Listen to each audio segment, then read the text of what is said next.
Ei pessoal, tudo bem? Eu sou Anneli Soares e hoje eu vim aqui contar para vocês quais foram os livros que eu li nos meses de maio e junho deste ano. Então bora comigo pro vídeo de hoje. Bem pessoal, então vamos lá pro vídeo de hoje, uma retrospectiva das leituras feitas nos últimos 2 meses, nos meses de maio e junho de 2023. Vocês estão lembrados, né, que no mês de junho nós tivemos menos vídeos aqui no canal e por isso este aqui, que é uma tradição já do canal, né, esta retrospectiva do mês de leituras não foi ao ar, então eu trouxe compiladas as leituras dos 2 meses últimos. Antes de começar aqui a falar um pouquinho sobre essas leituras, eu vou convidar você que está aqui comigo neste momento e não está inscrito no canal, para você se inscrever, clicar ali no botão abaixo e também no sininho, assim você recebe as notificações fresquinhas na sua casa. Aqui no canal eu compartilho com vocês todas as minhas impressões, sensações e sentimentos de leituras de cada livro que eu leio ao mês. Então, vamos começar com essa retrospectiva maravilhosa no mês de maio, em que eu li 2 livros muito interessantes. O primeiro dele é um clássico já da literatura, um livro de autoria da Virginia Woolf, que é uma das minhas escritoras prediletas da vida. Vocês que me acompanham sabem, né? Eu já falei isso muitas vezes aqui. A leitura da vez foi de Orlando, uma biografia. Eu li este romance dela, tanto nesta edição aqui da Dark Side Books e também na edição da Penguin Companhia. Na verdade, eu li mais pela da Penguin do que por esta edição, mas está no Kindle, então eu trouxe aqui para ilustrar esta leitura. Gente, eu fiz uma resenha em que eu abordo, assim, todos os detalhes das minhas impressões, né, sobre este livro aqui, que é tão importante, né, na literatura da Virginia Woolf. É um romance que foi muito bem aceito pela crítica e pelo público já desde o seu lançamento no final da década de 20. Com certeza é um romance que me surpreendeu muitíssimo, é um romance que eu considerei extremamente corajoso para a sua época, porque a Virginia Woolf aborda assuntos que eu vejo que ainda hoje, especialmente com essa onda tão conservadora que a gente tem, né, é um livro que tem essa transição, né, de sexo e gênero da personagem, uma personagem que, é claro, a Virginia Woolf naquele momento nem tinha esse nome que a gente dá, não, né, não havia todo o conhecimento e todas as discussões em torno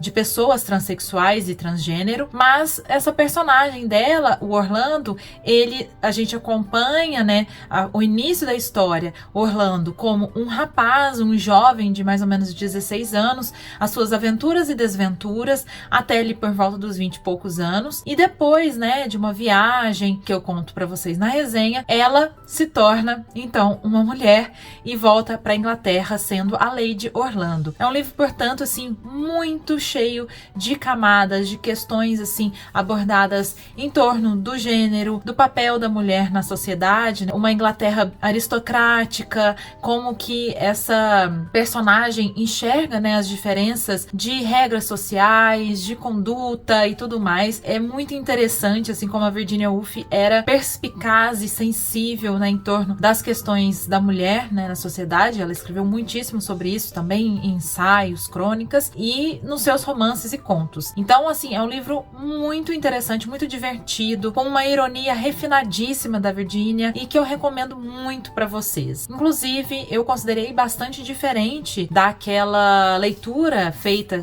que eu já fiz até hoje, da Virginia, do outro romance que eu já li, que é Mrs. Dalloway, e também de contos, né, que eu já li vários da Virginia. Achei bem diferente, assim, a escrita. Vi uma Virginia muito mais, entre aspas, mais divertida, um pouco mais leve. Então ela traz também muitas referências à história da Inglaterra. Então ela acompanha essa biografia, ela acompanha 300 anos, mais de 300 anos da personagem, porque tem elementos também fantásticos aqui. E então a gente acompanha não só a história do Orlando, mas também da própria Inglaterra e de uma família aristocrática da Inglaterra que ela faz, né, uma referência à sua amiga e amante por um tempo, a Vita. Então, assim, super interessante. Se você quiser saber mais sobre este romance, eu super indico que você também assista a minha resenha, confira lá que vai valer muito a pena. Então essa foi minha primeira leitura do mês de maio, que por fim, né, foi um mês de 2 leituras, eu tive o contato pela primeira vez com essa autora, uma autora aí já super contemporânea, que é Jasmina Barrera, neste livro aqui que se chama Linha Negra, e é um livro de diário, autoficção. Me surpreendeu muito, tá, gente? Assim, eu tive uma sensação muito gostosa com essa leitura, pela influência, né, da leitura, por como essa autora consegue retratar, né, essa vivência dela com a gravidez, com a questão da maternidade, a relação dela com a mãe. Então é muito interessante como ela traz essas gerações, né, para a sua reflexão, faça uma espécie de espelho na relação sendo filha, né, com a sua própria mãe. Também, assim, outras coisas que são externas, vamos dizer assim, à própria gravidez. Ela tem muitas referências aqui a artistas, a arte, principalmente a arte plástica, também referências à música, à literatura, à filosofia. Então é um livro que realmente me pegou muito, né? É um livro que me prendeu, que eu achei assim muito bem escrito. A autora não cai em sentimentalismos, nem se perde nessa autoficção. Fala sobre questões incríveis, né, bonitas, mas também das dificuldades e algumas dores que ela tem durante esse período aí de espera do filho, né, de gravidez e também pós-parto, né, que a gente acompanha um tempinho a autora. Então, assim, uma leitura muito gostosa para quem gosta, né, desse tipo de assunto, para quem curte também autoficção. É um livro que eu indico bastante, assim, com todo o coração, faz a gente pensar, né, mesmo que não sejamos mães, pais, enfim, eu acho que é um livro que traz reflexões interessantes. Então, esse aqui foi o segundo livro do mês de maio. E agora eu passo para o mês de junho, que também foi um mês de 2 leituras. Uma delas, né, e a primeira finalizada, um livro que eu li e ouvi pelo aplicativo Esquilo. E é um livro, gente, assim, que eu indico com todo o meu coração. O nome dele é Pequenas Memórias, uma coletânea de crônicas da escritora brasileira Tainá Sais,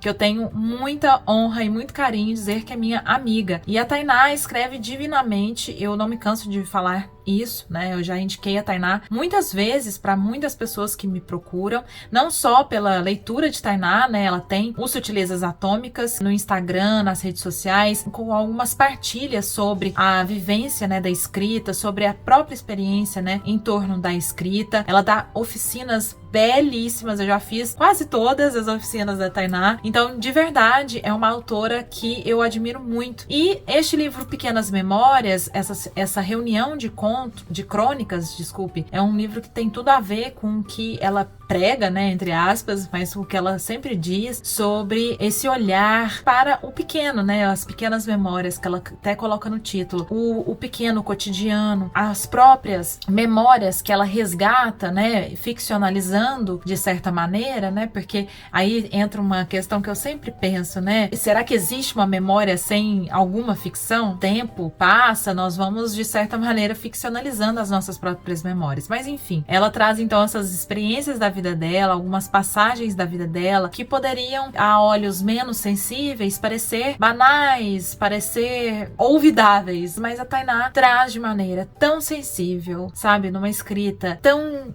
simples e tão poética. Ela não abusa, né, de adjetivações, ela não cai em sentimentalismos, mas ela constrói ali junto da gente, né, diante dos nossos olhos, seus sentimentos que nos atingem, que nos afetam, e nós nos tornamos, portanto, testemunhas desses momentos e também de alguma maneira ou outra sujeitos nessas histórias, né? Eu acho que a gente traz pra gente e pra nossa própria experiência algo daquilo que está no texto dela. Eu acredito nisso, assim, essas coisas tão pequenas, tão sensíveis, são aquilo que a gente tem em comum. Porque é onde está a vida pulsante, né? É nesse dia a dia nosso, nessa correria, é num choro repentino do pai, ou é no primeiro beijo na festa junina do bairro, ou é a maneira como o avô carpia. Todas essas referências que eu trago aqui, que eu me lembro das crônicas da Tainá. Com certeza foi uma das melhores leituras que eu fiz esse ano. Eu chorei ouvindo a Tainá, e eu dou aqui essa dica, até interessante porque o livro dela tá disponível gratuitamente pela Esquilo. Eu vou deixar ali abaixo no box de descrição o link do Instagram da Tainá para vocês darem uma olhada. E também lá tem um destaque, né, no Instagram dela, explicando como faz para você resgatar este livro lá pela Esquilo. E eu super indico que você ouça, porque a Tainá é quem narra essas histórias e ela tem uma voz belíssima, é maravilhoso, é uma experiência assim super delicada e muito tocante. Então eu super indico essa leitura para vocês também, que de verdade eu estou encantada. Para finalizar, gente, eu fiz mais uma leitura no mês de junho, que foi, assim, uma leitura de fruição, de aprendizado e um resgate a um escritor que eu já havia lido há muitos anos, quando eu era ainda adolescente. É um livro que estava na minha biblioteca, assim, há pelo menos 8 anos, me esperando. Chegou a vez dele, que é O Dia do Coringa, do Jostein Gaarder, que é um autor norueguês pela Companhia das Letras. Essa aqui é pela Companhia de Bolsa, essa edição que eu tenho. E o Jostein Gaarder, para quem nunca ouviu falar, talvez você o conheça pelo seu livro, acho que mais famoso, seu best-seller, O Mundo de Sofia, que é um livro que eu já li, então, como eu falei, lá na minha adolescência. Foi uma das leituras mais inesquecíveis da minha vida. Eu realmente me lembro, assim, de quando eu li o livro, assim, e eu, sei lá, gente, eu devia ter uns 12 anos. E eu não me esqueço, assim, o lugar que eu estava, a sensação maravilhosa que ele me causou. E eu finalmente resgatei esse outro livro do autor que eu tinha aqui, que conta a história de um garoto, né, o Hans Thomas, que está com o pai dele numa viagem, né, desde a Noruega até a Grécia, numa busca pela mãe dele que fugiu, saiu de casa, os deixou 8 anos antes, na busca de si. E aí nessa travessia toda, né, dele junto ao pai, vão viver muitas aventuras, né, nesses países pelos quais eles passam, por essas cidades. O pai dele é um homem que gosta muito de filosofar, então traz essa referência à filosofia, a passagens, né, clássicas, enfim, da filosofia, que é algo marcante na obra do Jostein Gaarder. Ele sempre traz, O Mundo de Sofia também tem, e ao mesmo tempo algumas referências à mitologia grega, né? Também, assim, uma reflexão sobre escolhas, destino, uma introdução deste garoto à filosofia, né? E a uma reflexão mais existencial, é muito interessante. Então é um livro que mistura filosofia, aventura, fantasia, mitologia e muito mais. É um livro, inclusive, juvenil. Eu achei muito bacana ter essa experiência de leitura, né? Vocês que me acompanham sabem que eu gosto sempre de ler livros juvenis, infantis, infanto-juvenis, né? Então foi uma experiência muito legal. Inclusive, quando eu comecei a ler, eu postei lá no meu Instagram, nos stories, e algumas pessoas vieram me falar que adoravam, né? Alguns adultos, que é um livro inesquecível, que é muito divertido, etc. E realmente, assim, sabe, gente, foi uma leitura muito gostosa pra mim. Tem, assim, alguns suspenses, a gente vai construindo esses mistérios, a gente vai entendendo, colocando as cartas na mesa, né, em referência ao baralho que ele faz aqui, ao Coringa, e juntando, né, os pontos, entendendo essa reflexão que o autor propõe, e de maneira muito sutil, muito gostosa, né, sobre diversos temas da nossa vida. Então, é isso, assim, foi um livro, assim, que me fez pensar bastante de uma maneira gostosa, muito diferente, né? Então, foi bem interessante. Também indico para vocês todos, embora seja juvenil, eu super indico pra você que é uma criança grandinha também. Então, é isso, gente. Esses foram os 4 livros lidos nesses 2 meses, né? Livros bastante diversos. Vejam vocês que passei por não ficção, romance clássico, romance mais contemporâneo, romance juvenil, audiolivro, crônicas, enfim. Tem de tudo um pouco aqui nas minhas referências. Eu espero que tenha inspirado vocês. Me contem ali nos comentários se vocês conhecem esses livros, se já leu algum deles, se ficou com vontade de ler algum indicado por aqui. E a gente vai conversando, né, que é o que eu mais gosto de fazer aqui no canal. Então eu vejo vocês num próximo vídeo. Um beijo grande e até!